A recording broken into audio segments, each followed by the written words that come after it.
lapangan singa. Pada masa pendudukan Jepang, dihancurkanlah kemudian singa itu, maka diganti lapangannya menjadi lapangan banteng namanya. Nah, Bapak Ibu sekalian, saya cerita ini bukan ingin menunjukkan saya hafal sejarah, tapi ingin memberikan kebanggaan pada seluruh keluarga besar Kodam Jaya Jayakarta bahwa secara historis algoritma Kodam Jaya itu berbeda dengan kodam-kodam yang lainnya. Satu, Kodam Jaya memiliki nilai historis sebagai penjaga kedaulatan bangsa dan negara kesatuan Republik Indonesia. Itu tadi yang disampaikan di paragraf pertama, sambutan Panglima Kodam, di baris yang kelima sampai dengan keenam, dinamika perjalanan itu, jadi saya amati tadi.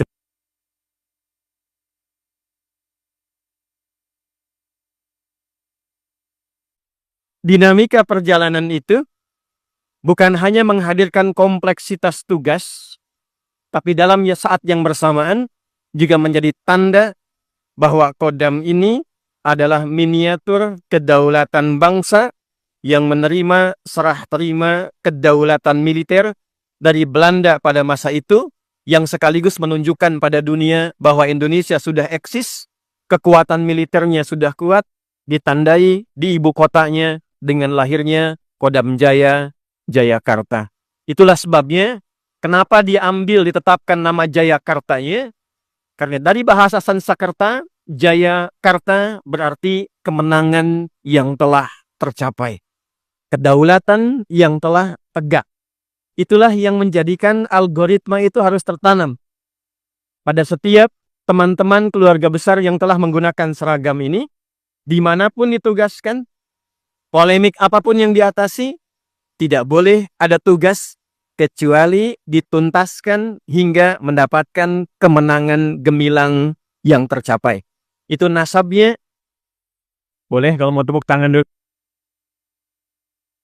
Ya.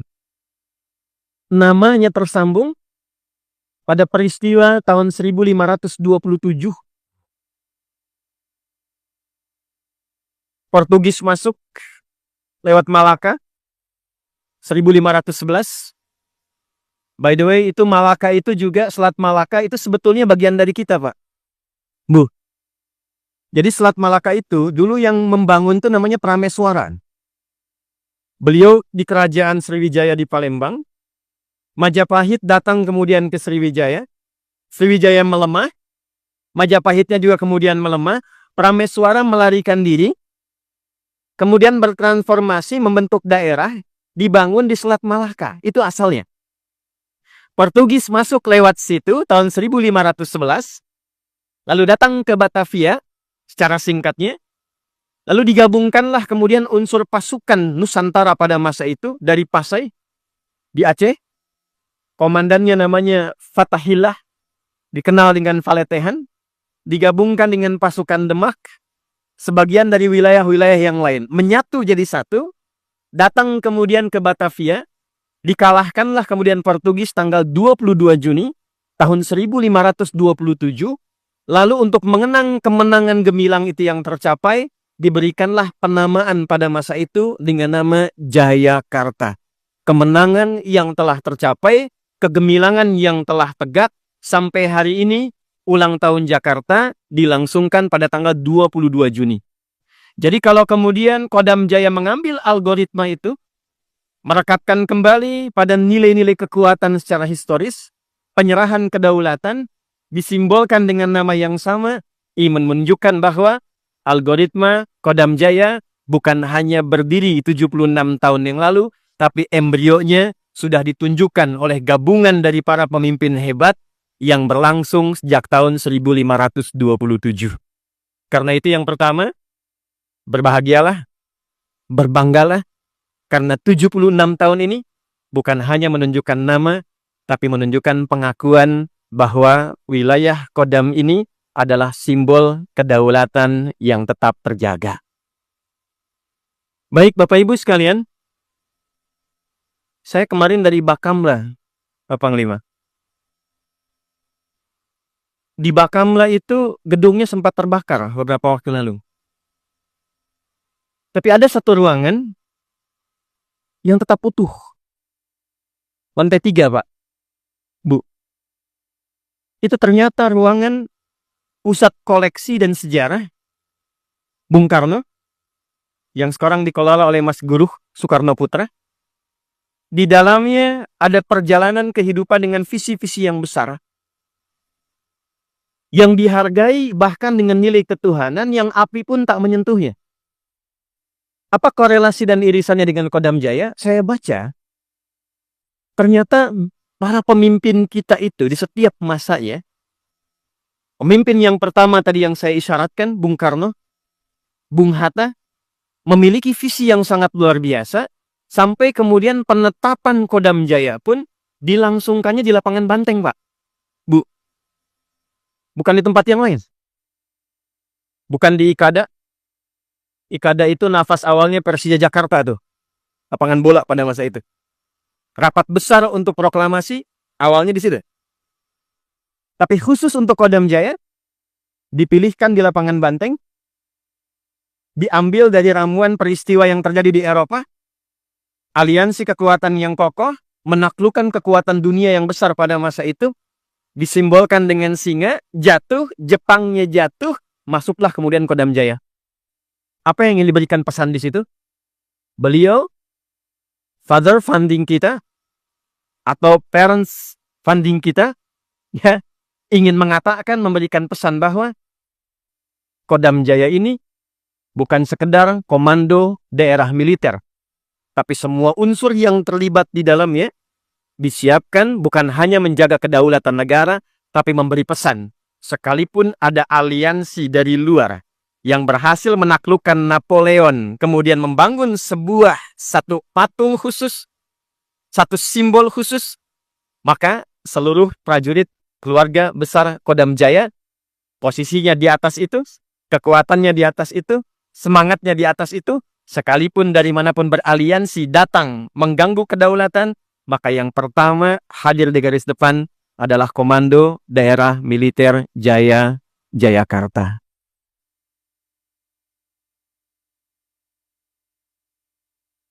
Dan itu tidak cukup diisi dengan tepuk tangan. Harus ada algoritma yang diaktifkan. Harus ada pesan-pesan yang dulu pernah diisyaratkan. Salah satunya tertuang Bapak Ibu sekalian pada nama Gedung Megah ini, yang diresmikan oleh Profesor Dudung Abdurrahman. Namanya sangat luar biasa. Disebutkan namanya sudah menginspirasi. Dan beliau memberi pesan dari Mangkunegarannya. Kalau Anda pernah datang ke Yogyakarta, Panglima Besar Sudirman, di samping makamnya, sebelum kita masuk ke areanya, kita akan temukan satu prasasti yang diukir dengan grafiti, berisi 5 pesan. 5 pesan itulah yang ingin saya uraikan di 76 tahun milad Kodam Jaya ini, yang mudah-mudahan menjadi algoritma kita untuk semakin menjadikan Kodam ini jaya, jaya, dan jaya. Baik. Jadi yang barusan mukaddimah, sekarang masuk pada intinya. Bapak Ibu sekalian, kalau kita masuk ke Mangkunegarannya Panglima Besar Jenderal Sudirman, kita temukan ada satu gambaran yang terukir grafiti, prasasti berbentuk bunga teratai ke atas, terbuka. Lalu diukirkan 5 ruang, 5 sisi dimensi.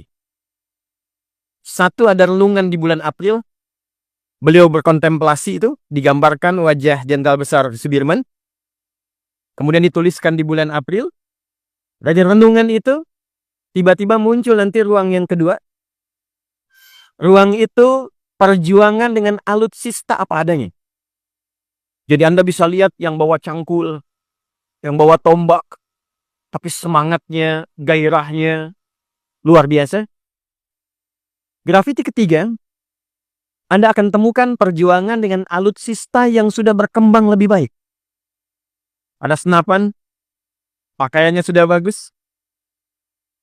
Kemudian grafiti yang keempat, ada ekspresi kemenangan bersama. Ya, sorak-sorai, gembira, merdeka.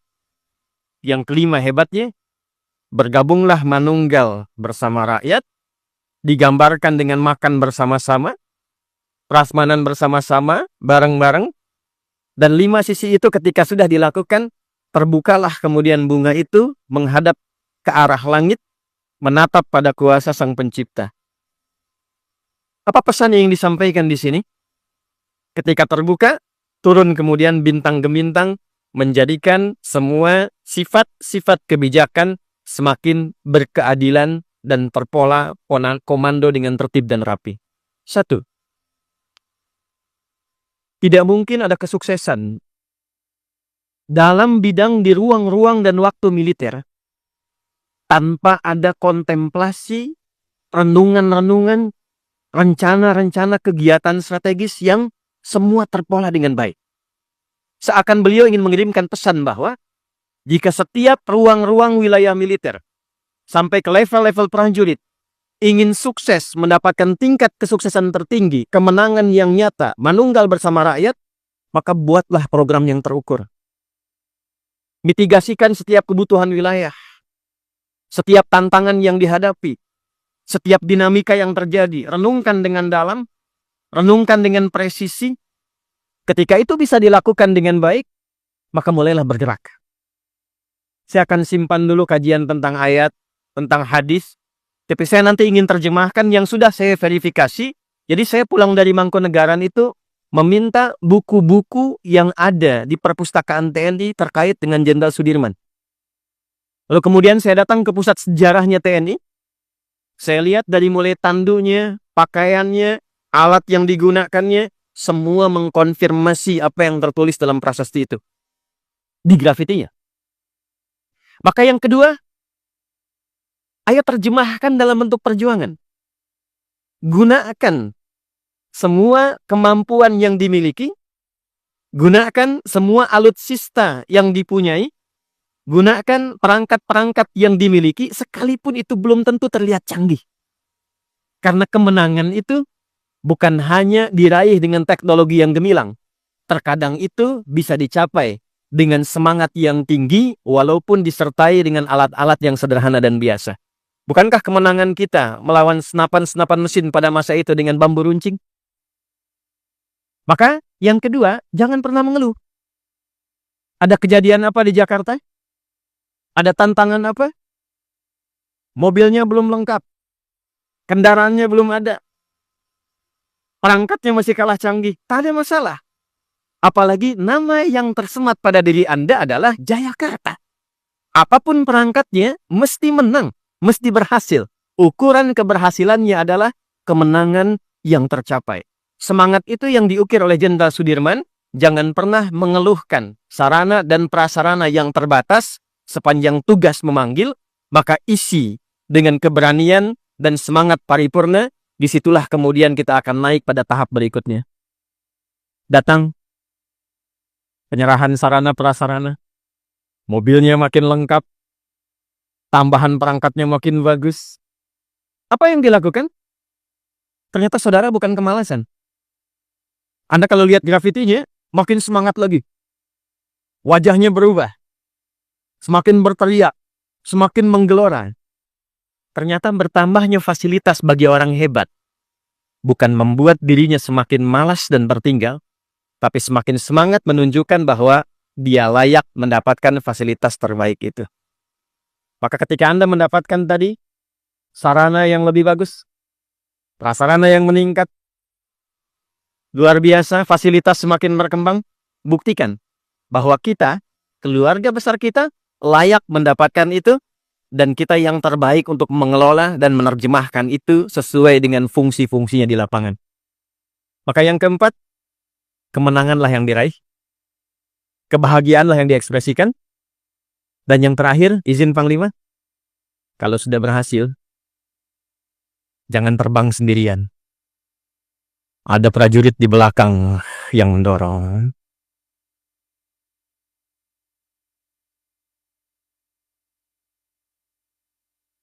Ada teman-teman dari mulai Koramil, Kodim, Korem, ke atas, sampai ke puncak.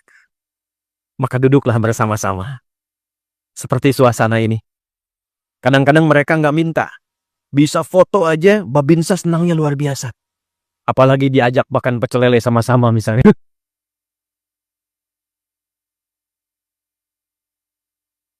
Itulah Panglima Besar Sudirman yang dikenang. Kesederhanaannya menembus zaman dan disebutkan namanya, tidak pernah ada celah yang tersemat pada kisah-kisah beliau. 5 pesan inilah yang kalau dilakukan, terbuka bunganya, terarah ke langit, turunlah bintang. Bintang itu lambang ketuhanan, yang jabatannya dititipkan pada hamba yang terpilih untuk membawa sifat-sifat ksatria yang didampingi dengan nilai-nilai ketakwaan pada Tuhan Yang Maha Esa. Karena mustahil seorang pemimpin yang memiliki kekuatan yang bisa diterjemahkan di lapangan bisa bertindak membawa maslahat yang terbaik tanpa panduan dari nilai-nilai berketuhanan. Itulah sebabnya kenapa di Sabta Marga kita dalam 7 tahapan, yang ketiganya setelah menjadi patriot di yang kedua, nomor 1 kami warga negara Indonesia yang bersendikan Pancasila. Kedua menjadi patriot untuk berjuang, tapi perjuangan itu menjadi tentara yang keempat ketika masuk nilai ksatria di dalamnya. Kami ksatria Indonesia yang bertakwa pada Tuhan Yang Maha Esa, membela kebenaran, kejujuran, dan keadilan. Ya. Kapan kebenaran, kejujuran, dan keadilan bisa ditegakkan? Ketika nilai takwa yang tersambung dengan Tuhan itu tetap dipelihara dalam kehidupan. Dan dengan itulah Jenderal Sudirman abadi. Dengan itulah Jenderal Besar Nasution terjaga. Dan dengan itulah orang-orang hebat tampil dikenang sampai dengan kini. Semakin banyak bintangnya, semakin dekat dengan Tuhan, semakin bijak keputusannya, semakin mengayomi seluruh prajuritnya, semakin sayang pada keluarganya, dan semakin berdedikasi untuk bangsa dan negaranya. Inilah algoritma ruangan ini. Inilah perjalanan Kodam Jaya sekilas dalam sejarah. Dan yang terakhir, Bapak Ibu sekalian, penting saya sampaikan, dunia ini sedang tidak baik-baik saja. Kalau saya sebut dunia, artinya tidak hanya Indonesia yang terkena dampaknya. Tapi secara umum, kita bisa melihat dinamikanya berkembang, gejolaknya tidak mudah, dan karena kita menjadi bagian dari warga dunia, sudah pasti dampak-dampak itu sedikit banyak akan terasa. Maka pesan terpenting yang ingin saya sampaikan, pertama, bangun kekeluargaan yang kokoh di Kodam ini, supaya semua menjadi satu keluarga. Kalau satu keluarga, maka semua pekerjaan, tugas yang diamanahkan akan optimal. Persaingannya untuk Kodam, bukan untuk personal, tapi prestasinya meliputi seluruh lapis-lapis keindonesiaan kita, dan itulah kemudian yang akan menjadi kebanggaan kita dan legasi yang dikenang di kemudian hari. Selalu setiap kebijakan Pak Panglima sampai Presiden pun, ini nanti by the way akan saya bawa ya, karena 80 nih kalau dibalik 0808 loh. Nanti saya mau cerita sama 08, saya dapat kupon dari Kodam Jaya. Dibaca 0808. Kalau Anda temukan dari setiap kebijakan, itu atasnya selalu begini. Bintang, padi kapas. Lalu dengan rahmat Tuhan Yang Maha Esa.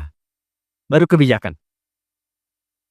Bintang bukan hanya menunjukkan satu kedudukan yang tinggi untuk membuat putusan, tapi tersambung pada sila pertama, ketuhanan Yang Maha Esa. Keterhubungan bintang dengan Tuhan itu melahirkan padi dan kapas, keadilan sosial bagi seluruh rakyat Indonesia. Kapan keadilan dan kemakmuran itu bisa dicapai? Sekali lagi, ketika algoritma ketiga dari Sabta Marga itu bisa hadir pada diri kita, tertanam pada jiwa kita, dan diterjemahkan untuk bisa membantu tugas-tugas kita berlangsung dengan baik.